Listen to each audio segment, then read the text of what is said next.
Bonjour et bienvenue sur cette vidéo. Bienvenue aux nouveaux abonnés. Merci beaucoup. Et puis, eh bien, à toi qui est encore là depuis le début, hein. Ceux qui suivent la chaîne depuis le début, vous êtes arrivés au moment où il fallait accumuler, acheter. Parce que maintenant, on est à se poser la question, qu'est-ce qu'on fait? Est-ce qu'on vend? Est-ce qu'on garde? Alors, mais pourquoi? Je dis parce qu'après, je réponds pourquoi. Parce qu'on est gagnant. Et oui, ben oui, forcément. Alors, il y a deux types de personnes qui vont arriver sur cette vidéo et je vais essayer de parler aux deux personnes différentes. C'est-à-dire, il y a ceux qui sont déjà dans le move et qui donc sont positifs, voire certains qui sont peut-être négatifs parce qu'ils n'ont pas acheté au bon moment, ils ont acheté des altes qui ont perdu 95%, qu'ils attendent qu'elles retrouvent des couleurs. Et il y a ceux qui arrivent parce que sur BFM hier et sur M6, on a dit tiens, il y a le Bitcoin qui est à son maximum, qui pète son maximum, c'est le début de quelque chose. Bon, d'accord. On va resituer les choses tranquille, d'accord? Bon, ici, ce n'est pas du conseil en investissement, bien sûr. Je partage mon expérience. En plus, je ne me fie pas trop aux courbes, même si je vous en mets une sous le nez, mais c'est simplement pour étayer mes propos. Et je me sers beaucoup plus de mon intuition. Et là, ça y est, il y en a qui sont partis de la vidéo. Tant pis, c'est pas grave, parce que de toute façon, s'il y a bien une chose dont je peux vous parler, et de façon pragmatique, et sans aucune contestation possible, c'est que le marché de la crypto-monnaie ne répond pas aux courbes de la finance. Et c'est pour ça qu'il faut être très vigilant. Il y a des principes mathématiques, oui, mais ils sont valables 7-8 fois sur 10, mais pas 9,9 ou 90 ou 100% du temps. Ce qui fait que c'est pour ça que en crypto, pareil, de façon très pragmatique et vérifiable, si on prend 100 personnes, il y en a 10 qui gagnent, 90 qui perdent. Pourquoi? Parce qu'on se fie au mouvement. Et quand on se fie au mouvement, on est souvent à l'envers. Alors, bon, on résume où j'en suis, moi. Donc, je vous avais fait une vidéo en fin d'année dernière et une il y a quelques jours, juste au moment où on allait toucher la TH, puisque j'étais sûr qu'on allait l'atteindre, où je vous ai dit que je m'étais bien séparé de pas mal de choses. Parce que j'avais un plan. Alors, le thème de la vidéo aujourd'hui, c'est le plan. Si tu es déjà en crypto, il faut que tu aies un plan. Dans les perdants, les 90% de perdants qu'il y a et qu'il y aura, parce qu'il y en a qui vont perdre, hein, bien sûr, eh bien, ils ont tous un point commun. Ils n'ont pas de plan de sortie, ni de plan d'entrée d'ailleurs.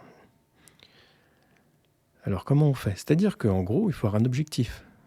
C'est-à-dire que, pour ma part, comme j'étais rentré, j'avais un prix moyen sur le Bitcoin d'environ 24 000. Après, je vous dirai exactement ce qui me reste dans mon portefeuille, hein, les cryptos qui me restent. Donc j'avais un prix moyen de 24 000, qui est bien en dessous d'ici. Eh bien, c'est sûr que quand j'atteins déjà dans les environ 60 000, je me pose des questions. J'ai déjà de la sortie, je me sépare d'environ 20% de mon portefeuille. Et quand je vais atteindre la TH, je sais qu'il y a un moment ou un autre, ça va peut-être descendre. C'est ce qui s'était passé ici, ce jour-là. J'ai fait une vidéo là, où là, j'ai vendu à 68 900. Et hop, qu'est-ce qui s'est passé? Ça a redescendu derrière. Mais je n'ai pas racheté. Moi, je ne vous cache pas les choses, hein. J'ai vendu ici, à ce jour-là, il y a quelques jours, environ quasiment 50% de mon portefeuille. Ce qui fait que dans mon portefeuille, j'ai 50%. J'avais, parce que ça a changé encore, je vais vous expliquer pourquoi. 50% de stablecoin, USDT, USDC, séparés en deux, parce que je ne mets pas tout sur la même, sait-on jamais. Il faut être prudent. Et du coup, encore environ 50% de crypto. Mais maintenant, ça représente plus que 40, parce que dedans, j'avais des altes qui ont beaucoup monté, comme le CRO. Ben oui, parce que je ne vends pas tout, je ne vends qu'une partie, parce que j'ai un plan de sortie à plusieurs étages. Je suis sûr de ne plus perdre maintenant. Et ça fait partie des choses qui sont importantes à dire. Et pourquoi je vous dis ça? Parce que je suis sur 2-3 groupes crypto où j'observe des choses qui sont invraisemblables. C'est-à-dire, quelqu'un, je lis hier ou avant-hier, « Oh, j'ai un copain, c'est incroyable, il a acheté cette crypto, il en a mis pour 87 € et il en a pour 660, il a gagné 670. » Bon, remettons les choses en place. Il a gagné, il a vendu? Non, il a. Ah, sur son portefeuille. Ouais. Si c'est un scam ou un truc comme ça se trouve, il ne va jamais les récupérer. Et puis après, ça c'était il y a 3-4 jours, Et aujourd'hui, c'est descendu à 300. Bah, du coup, il n'a pas gagné 600, parce qu'il a acheté 87, il a 300. Il n'a toujours pas vendu. Donc, il n'a pas gagné. Quand on a gagné, c'est qu'on a retiré l'argent et qu'on est revenu en euros. Parce qu'en plus, figurez-vous qu'il y a un phénomène intéressant, pas au nez, c'est que l'euro est en train de remonter par rapport au dollar. Donc, si on a gagné 10% ces derniers temps, c'est bien.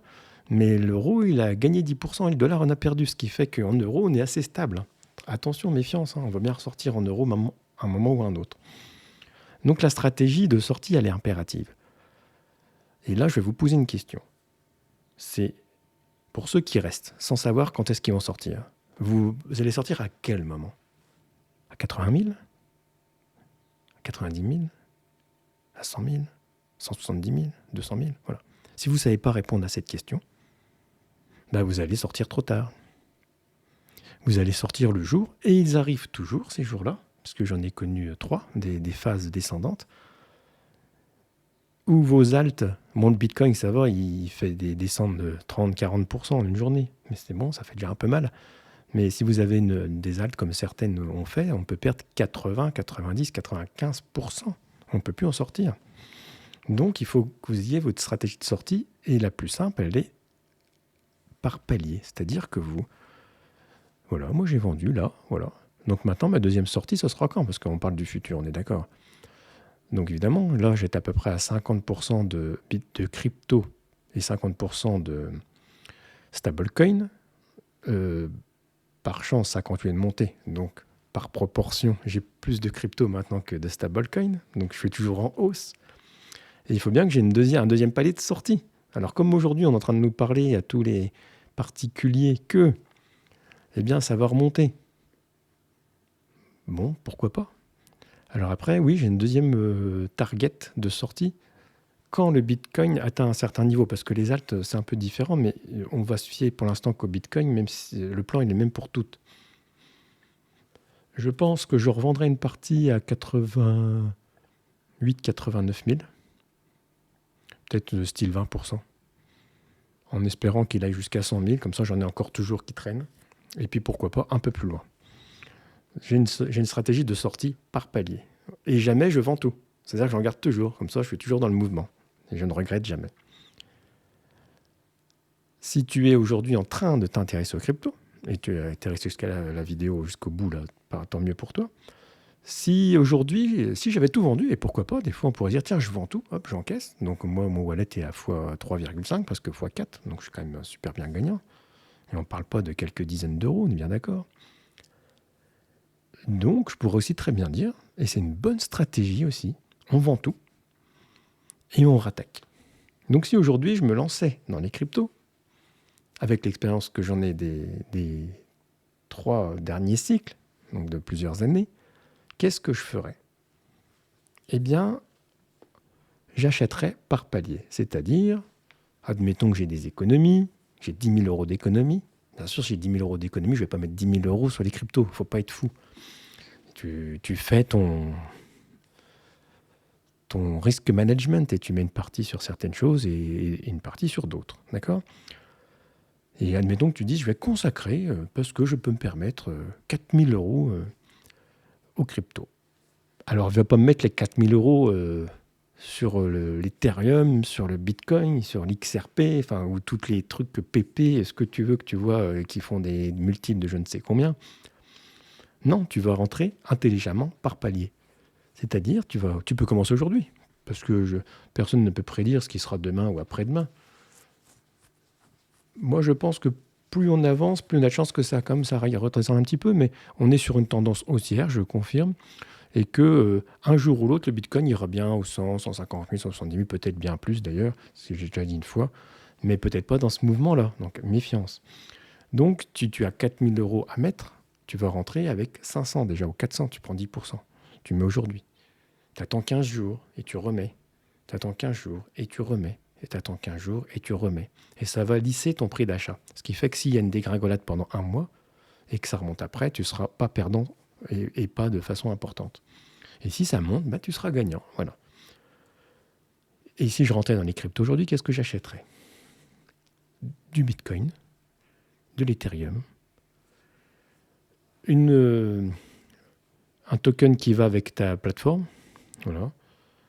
Moi, je privilégie crypto.com et donc c'est le CRO. Qu'est-ce que j'ai? Tiens, je vais dire qu'est-ce que j'ai. Comme ça, vous allez être tout de suite... mais ça, vous savez la plupart. Donc, j'ai à peu près 40% maintenant de mon wallet qui est fait en stablecoin, Tether, donc USDT et USDC. Voilà, ça c'est la majorité. Après, c'est le CRO qui arrive juste en tête, juste devant l'Ethereum. Parce que je suis sur la plateforme crypto.com et donc j'ai du CRO qui s'est beaucoup accumulé et qui a beaucoup monté. Et qui, pour ma part, je pense, c'est une des seules que je ne vends jamais parce qu'elle a un gros potentiel de montée. C'est celle sur laquelle je mise les plus gros multiples. Ensuite, j'ai de l'Ethereum, qui est donc la deuxième valeur après le CRO, et du Bitcoin. Voilà. Et ça, c'est la plus grosse partie de mon portefeuille. Beaucoup plus loin, j'ai du XRP, Illuvium, LTC, donc Litecoin, EGLD, du Theta, Origin Protocol et Polygon. Et tout le reste, je m'en étais séparé, toutes les petites saloperies. J'ai préféré remettre à zéro. Ça, c'est le portefeuille. Tu vois, je l'ai partagé. Un portefeuille safe, mais qui peut avoir un potentiel, surtout grâce au CRO. Et peut-être le XRP aussi. Voilà. Donc, tu dois avoir un plan d'achat par palier et surtout un plan de sortie. C'est-à-dire que si tu te lances aujourd'hui, je suppose que tu ne veux pas sortir après-demain. Donc, c'est 1 an, 2 ans, 3 ans. N'essaye pas d'être trop court. Et que si par hasard tu te dis, si je mets au moment où il y a le Bitcoin à 72 000 aujourd'hui, 72 025 $, qu'il atteint 100 000, j'en vends une partie, bah, tu vends une partie. Tu fais ce que tu dis. Tu crées un plan et tu suis ton plan. Parce que le problème dans les cryptos, j'ai remarqué, les gens ils font un plan et puis ils ne le suivent pas. C'est la folie. C'est-à-dire qu'ils sont à x2, x3 et c'est comme au casino, ils pensent qu'ils vont toujours gagner. Ils ne sortent pas. Et moi, je suis déjà sorti. Et puis, David, ça continue de monter. Et une semaine après, oh David, t'as bien fait de sortir, hein, parce que les moins 40, je les ai pas vu venir. Hein. Ah bah oui. Restez bien dans votre plan et franchement, écrivez-le le jour où vous achetez. Si j'achète cette crypto, je pense qu'elle va aller à temps. Et quand elle est à temps, vous en vendez. Le plan, il est sur plusieurs paliers à mon idée. C'est plus simple. Vous en vendez 50% quand il atteint votre objectif, puis à chaque fois 20%, 20%, 20%. En vendant des pourcentages de ce qui reste, comme ça, vous en avez toujours. Et puis surtout, s'il y a une descente, vous n'avez pas de regret.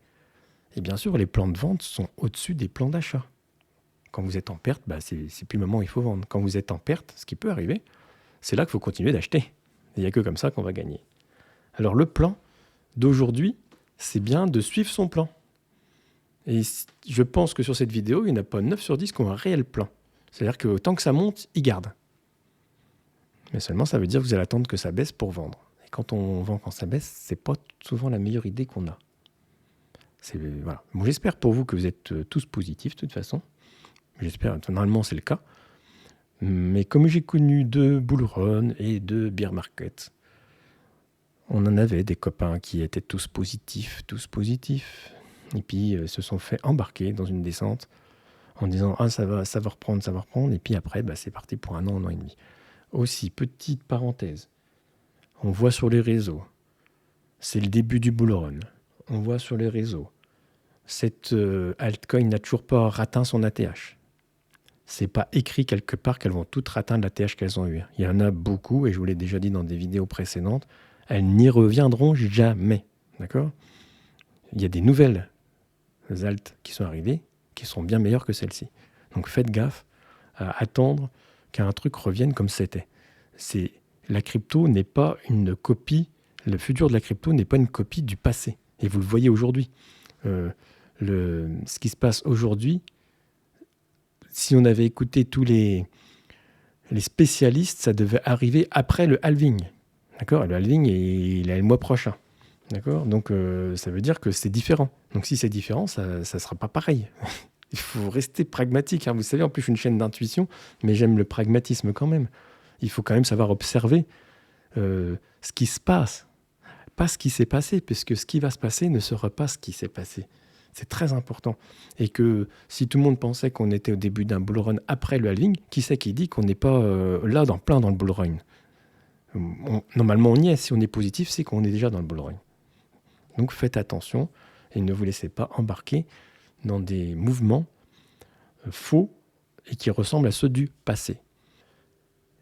Eh bien, marquez si vous pouvez, enfin, vous n'êtes pas obligé, vous allez me dire, mais si vous avez une stratégie, si vous suivez bien votre plan. Ça m'intéresse de voir comment les internautes, les abonnés de la chaîne suivent un plan et se fient bien sûr à leur intuition à eux. Vous devez vous suivre votre intuition à vous, pas la mienne. La mienne, elle est valable pour moi. Et la vôtre doit être valable pour vous. Mais restez aussi un peu les pieds sur terre, à bien encaisser vos gains par palier. Et on en reparlera dans quelques semaines ou quelques mois, et on se dira tous, ouf, on a gagné. Au revoir.